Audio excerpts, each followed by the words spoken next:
I will present tomorrow afternoon the final result of the study, the so-called RENOIR study conducted by the Fondazione Italiana Linfomi. This study is for patients who follicular lymphoma with refractory relapsed disease. We did a study comparing, after a brief courses of chemoimmunotherapy, two strategies of maintenance treatment. The standard strategies with Rituximab maintenance given every 3 months for 2 years, comparing with an experimental arm was Rituximab maintenance with additional Lenalidomide 10 milligrams from day 1 to day 21, again for 2 years.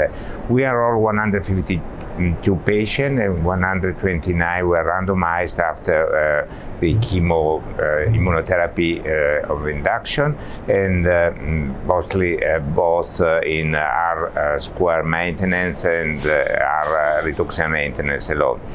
The primary endpoint of the study was a 2-year progression-free survival, and the results of the study show that we had a clinical benefit for the patients who were randomized to Rituximab Lenalidomide maintenance with a 2-year progression-free survival of 71% compared to 61% for the patients who were randomized to Rituximab maintenance alone.